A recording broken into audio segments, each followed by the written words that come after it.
नमस्कार, स्वागत है आप सभी का। मैं हूं आपके साथ श्रवण तंबोले। बुलेटिन में बढ़ते आगे और आगे देखते हैं फास्ट 50। भारत देश में बनी कोरोना वैक्सीन ब्राजील पहुंच गई है, जिससे अमेरिका के बाद कोरोना महामारी से सबसे ज्यादा प्रभावित इस देश में जिंदगियां बचने की उम्मीद बढ़ गई है। कोरोना वैक्सीन के भारत से ब्राजील के लिए रवाना होने के बाद ब्राजील के राष्ट्रपति बोल्सोनारो ने ट्वीट कर पीएम मोदी का आभार प्रकट किया और हनुमान जी की तस्वीर शेयर की। नेताजी सुभाष चंद्र बोस की 125वीं जयंती के मौके पर आज प्रधानमंत्री नरेंद्र मोदी कोलकाता जाएंगे। इस दिन को पराक्रम दिवस के रूप में मनाया जाएगा। कोलकाता में पीएम मोदी एक कार्यक्रम को भी संबोधित करेंगे और नेताजी की याद में एक स्मारक सिक्का और डाक टिकट भी जारी करेंगे। पीएम नेताजी के जीवन पर आधारित एक स्थायी प्रदर्शनी और एक प्रोजेक्शन मैपिंग शो का भी उद्घाटन करेंगे। आज नेताजी सुभाष चंद्र बोस की जयंती को पराक्रम दिवस के रूप में मनाया जा रहा है। कोलकाता में पीएम मोदी एक कार्यक्रम को संबोधित करेंगे और नेताजी की याद में एक स्मारक सिक्का और डाक टिकट भी जारी करेंगे। बता दें कि नेताजी की 125वीं जयंती को इस बार सरकार ने पराक्रम दिवस के रूप में मनाने का फैसला किया है और देश भर में व्यापक स्तर पर कार्यक्रमों का आयोजन किया गया है।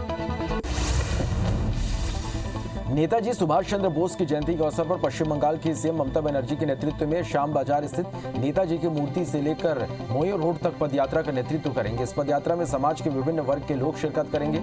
ममता बनर्जी ने नेताजी की जयंती को राष्ट्रीय अवकाश घोषित करने की मांग की है। इसके साथ ही इसे देश नायक दिवस के रूप में मनाने की घोषणा की है। स्वतंत्रता सेनानी नेताजी सुभाष चंद्र बोस की आज 125वीं जयंती है। आज के दिन को भारत सरकार ने पराक्रम दिवस के रूप में मनाने का फैसला किया है। आज देश भर में नेताजी पर कई कार्यक्रम का आयोजन किया जा रहा है। बता दें कि आज ही के दिन क्रांतिकारी सुभाष चंद्र बोस का जन्म साल 1897 में हुआ था। उनका जन्म ओडिशा के कटक शहर में हुआ। सुभाष चंद्र बोस के पिता कटक शहर के जाने माने वकील थे। प्रधानमंत्री नरेंद्र मोदी आज असम दौरे पर भी जाएंगे। पीएम शिवसागर जिले स्थित जरेंगा पठार में रहने वाले भूमिहीन लोगों के लिए 1.6 लाख भूमि पट्टा आवंटन प्रमाण पत्र वितरित करेंगे। असम के स्थानीय लोगों के भूमि अधिकारों की रक्षा के लिए तत्काल कार्रवाई की आवश्यकता को ध्यान में रखते हुए असम सरकार ने व्यापक नई भूमि नीति बनाई है। विधानसभा चुनाव से पहले गृहमंत्री अमित शाह 2 दिनी दौरे पर असम में हैं। यहां शाह विधानसभा चुनाव के प्रचार के लिए विभिन्न सरकारी कार्यक्रमों में शामिल होंगे। शाह कल बोडोलैंड प्रादेशिक क्षेत्र समझौते की पहली वर्षगांठ मनाने के लिए एक कार्यक्रम में भाग लेंगे। असम में अप्रैल मई में चुनाव होने हैं। इससे पहले भाजपा ने चुनावी प्रचार को लेकर कमर कस ली है। बंगाल चुनाव को लेकर दिल्ली में चुनाव आयोग की आज अहम बैठक होने वाली है। हाल ही में चुनाव आयोग की टीम ने पश्चिम बंगाल का दौरा किया था। बंगाल में होने वाले चुनाव के लिए चुनाव की तारीखों का जल्द ऐलान हो सकता है। सुप्रीम कोर्ट के पूर्व मुख्य न्यायाधीश जस्टिस रंजन गोगोई को जेड प्लस की सुरक्षा दी गई है। देश भर में जस्टिस गोगोई के कहीं भी आने जाने के दौरान उन्हें यह सुरक्षा मिलेगी। पूर्व मुख्य न्यायाधीश जस्टिस गोगोई को यह सुरक्षा सीआरपीएफ की ओर से दी जाएगी। कांग्रेस नेता राहुल गांधी तमिलनाडु के 3 दिवसीय दौरे पर आज कोयम्बटूर पहुंचेंगे। राहुल गांधी के स्वागत के लिए कोयम्बटूर में तैयारियां चल रही। अपने इस दौरे के दौरान राहुल गांधी किसान, एमएसएमई क्षेत्र के प्रतिनिधियों, ट्रेड यूनियनों, मजदूरों और बुनकरों से मिलेंगे। असम के गुवाहाटी में गृह मंत्री अमित शाह ने नेताजी सुभाष चंद्र बोस की 125वीं जयंती के मौके पर उन्हें श्रद्धांजलि दी। इस मौके पर शाह ने कहा कि पीएम मोदी ने निर्णय किया है कि सुभाष बाबू के 125 साल को देश भर में बहुत उत्साह और उमंग के साथ मनाया जाएगा, जिससे आने वाली कई पीढ़ियां सुभाष बाबू को देश की आजादी के प्रति उनके योगदान के लिए लंबे समय तक याद रखेगी। दिल्ली पुलिस ने 4 किसान नेताओं को मारने की साजिश रच रहे एक शख्स को गिरफ्तार किया। किसान नेता राकेश टिकैत ने शख्स को मीडिया के सामने पेश किया। इसका यह कहना है कि 4 किसान नेताओं को शूट करने का प्लान बनाया गया था। किलर कह रहा है कि वो भी उस टीम का सदस्य है और दावा किया कि 26 जनवरी को किसानों की तरफ से होने जा रहे ट्रैक्टर मार्च में खलल डालने की योजना बनाई गई है। दिल्ली की सीमाओं पर जारी किसान आंदोलन का आज 59वां दिन है। किसानों और सरकार के बीच शुक्रवार को 11वें दौर की बातचीत हुई, जो कि इस बार भी बेनतीजा रही। अगली मीटिंग के लिए आगे कोई बातचीत तय नहीं की गई है। सरकार ने कृषि कानूनों को 1.5 साल तक होल्ड करने का प्रस्ताव दिया था, जिसे किसानों ने ठुकरा दिया है। सरकार और किसान संगठनों के बीच 11वें दौर की वार्ता बेनतीजा रही। किसान कृषि कानून रद्द करने की मांग पर अड़े रहे। वहीं बैठक में सरकार ने कहा कि हम कृषि कानूनों पर 1.5 साल तक रोक लगाने के लिए तैयार हैं। हम इससे बेहतर कुछ नहीं कर सकते। सरकार और किसानों के बीच अगली वार्ता की तारीख तय नहीं हुई है। बैठक के बाद कृषि मंत्री नरेंद्र सिंह तोमर ने कहा कि कृषि कानूनों पर सरकार 1.5 साल तक रोक लगाने के लिए तैयार है। सरकार इससे बेहतर प्रस्ताव नहीं दे सकती। उन्होंने कहा कि अगर किसान बातचीत करने को तैयार है तो ये कल भी हो सकती है। कृषि मंत्री ने बातचीत के लिए किसानों को धन्यवाद दिया। केंद्रीय कृषि कानून पर टकराव लगातार जारी है। राजधानी रायपुर में आज किसानों का प्रदर्शन होगा, जिसमें किसान मजदूर महासंघ ट्रैक्टर रैली निकालने वाले हैं। ये किसान राजभवन का घेराव करेंगे। आज सीएम शिवराज सिंह जबलपुर दौरे पर रहेंगे। सीएम शिवराज जिले को 1.5 करोड़ के विकास कार्यों की सौगात देने वाले हैं। वहीं हितग्राहियों को भी सीएम शिवराज संबोधित करेंगे। राजधानी रायपुर में आज कांग्रेस घोषणा पत्र क्रियान्वयन समिति की बैठक रखी गई है। यह बैठक वीडियो कॉन्फ्रेंसिंग के जरिए होने वाली है। जयराम नरेश, सीएम भूपेश और मरकाम समेत कई नेता इसमें शामिल होंगे। इसमें घोषणा पत्र को जल्द पूरा करने पर भी चर्चा की संभावना है। कांग्रेस आज सुभाष चंद्र बोस की 125वीं जयंती पर रायपुर में संगोष्ठी का आयोजन करेगी। संगोष्ठी का आयोजन राजीव भवन में किया गया है, जिसमें सीएम भूपेश बघेल और पीसीसी चीफ मोहन मरकाम भी शामिल होंगे। केंद्र के कृषि कानून को लेकर सरकार और किसानों के बीच टकराव जारी है। आज भोपाल में कांग्रेस नेता राजभवन का घेराव करेंगे। कांग्रेस किसानों के समर्थन में आज प्रदर्शन करेगी। वहीं प्रदर्शन के चलते इलाके में भारी पुलिस बल तैनात किया गया है। जांजगीर में वार्ड 18 के पार्षद पति के खिलाफ स्थानीय लोगों में आक्रोश है। पार्षद पति ने रमन नगर के प्रवेश द्वार की पुताई कर नाम बदलकर घड़ी चौक कर दिया, जिसकी शिकायत मोहल्ले वालों ने कलेक्टर, एसडीएम और नगर पालिका के सीएमओ से की है। प्रवेश द्वार का नाम पहले की तरह नहीं रखने पर 10 फरवरी को धरना और चक्का जाम की चेतावनी दी गई है। एमपी में तेजी से फैल रहे बर्ड फ्लू के मामले में राज्य सरकार ने अपना जवाब हाईकोर्ट में पेश कर दिया। इस पर हाईकोर्ट ने राज्य सरकार का जवाब रिकॉर्ड करने का आदेश जारी किए हैं और मामले पर अगली सुनवाई 28 जनवरी को तय किया गया। हालांकि राज्य सरकार के जवाब का ब्यौरा अगली सुनवाई पर ही साफ हो पाएगा। जगदलपुर में आयोजित बीजेपी के धरना प्रदर्शन के बीच एक शख्स ने कार्यकर्ता से झूमा झटकी शुरू कर दी। पुलिस ने जैसे तैसे व्यक्ति को अपने काबू में किया और उसे पकड़कर कोतवाली थाने ले गए। इधर बीजेपी प्रदेश अध्यक्ष ने कांग्रेस पर निशाना साधते हुए कहा कि कांग्रेसी अक्सर ऐसी हरकत करते हैं। अनूपपुर जिले के आमाडांड में मजदूर अनिश्चितकालीन हड़ताल पर बैठ गए हैं। बता दें कि किसानों की भूमि कालरी प्रबंधन द्वारा अधिग्रहण की गई थी, जिसके बाद किसानों को खदान में नौकरी दी गई थी, लेकिन नियमों का हवाला देकर लगभग 58 लोगों को प्रबंधन ने नौकरी से हटा दिया, जिसके बाद मजदूरों ने प्रबंधन के खिलाफ मोर्चा खोल दिया है।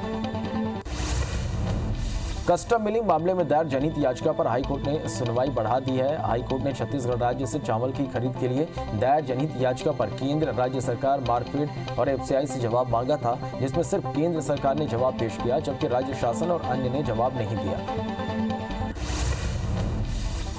एमपीटी मामले में इंदौर जिला न्यायालय ने मनीष कुमार को 5 साल कारावास की सजा सुनाई है। फर्जी छात्र मनीष बीएचयू से डॉक्टर की तैयारी कर रहा था। बता दें कि पीएमटी परीक्षा के दौरान कई फर्जी छात्र पकड़े गए थे। इन्हीं में से एक मनीष कुमार है। इस मामले में का खुलासा फोटो सहित अन्य दस्तावेजों के मिलान के बाद हुआ था।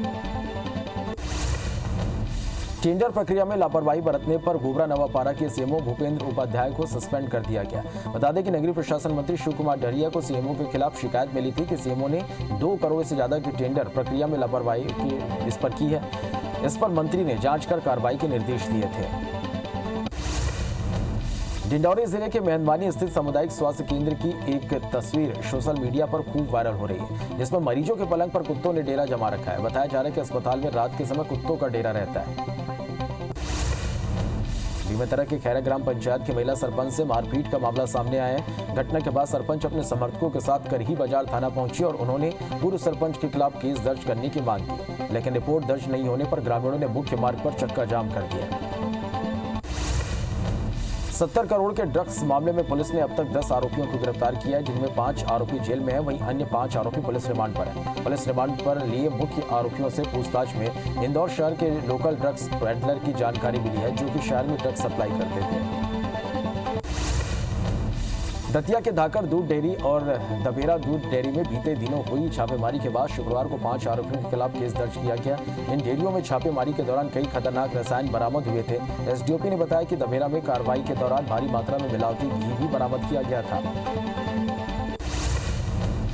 क्राइम ब्रांच पुलिस ने जबलपुर के रांझी इलाके में बड़ा पत्थर के नारायण ऑयल स्टोर में दबिश दी, जहां 2.5 क्विंटल नकली घी सहित घी बनाने में इस्तेमाल होने वाले कच्चा सामान और केमिकल मिले।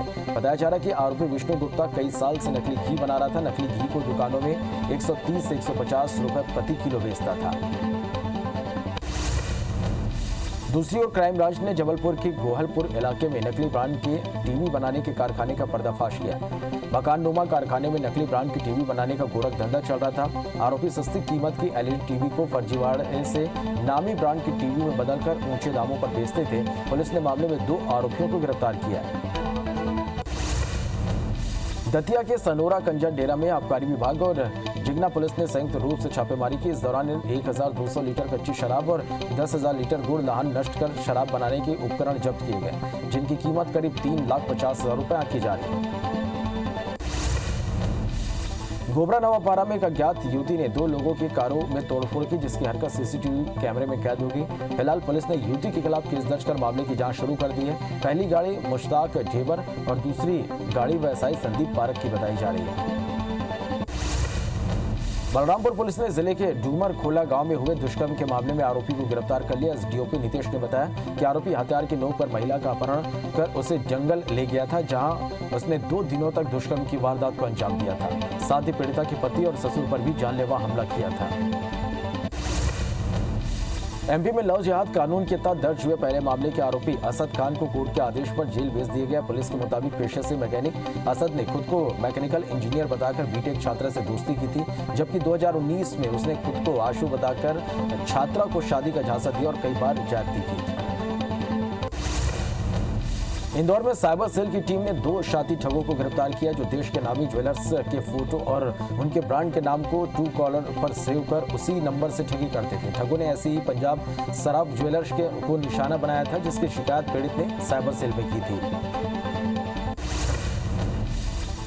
श्योपुर नागदा नहर रोड पर आज प्रशासन ने ड्रग्स माफिया के मकान पर जेसीबी चलाया। प्रशासन ने कार्रवाई इतनी तेजी से की कि पीड़ित को कागज दिखाने का भी मौका नहीं दिया गया। वहीं पीड़ित के पक्ष में आए विधायक ने भी प्रशासन की इस कार्रवाई का कड़ा विरोध जताया, लेकिन प्रशासन ने माफिया के ठिकानों पर सीधे कार्रवाई की।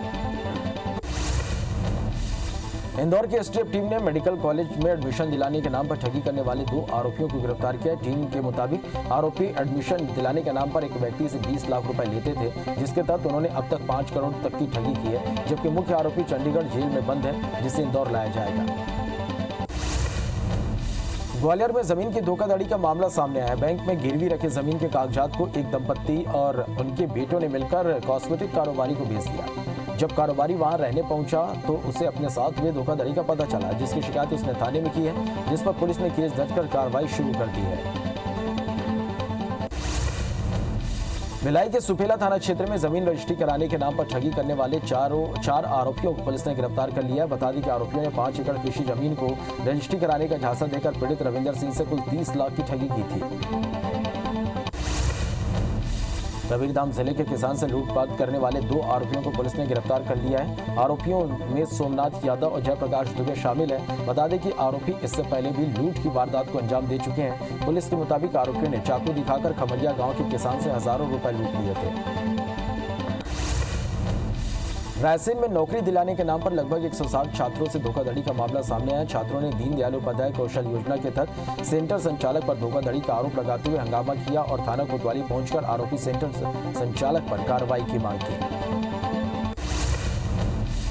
मुरैना जिले के कुआरी नदी खदान में मिट्टी खोदने के दौरान बड़ा हादसा हो गया। मिट्टी के टीले में पिता पुत्र दब गए, जिससे पुत्र की मौत हो गई और पिता गंभीर रूप से घायल हो गया। बता दें कि दोनों खदान में मिट्टी खोद रहे थे, उसी समय यह हादसा हुआ।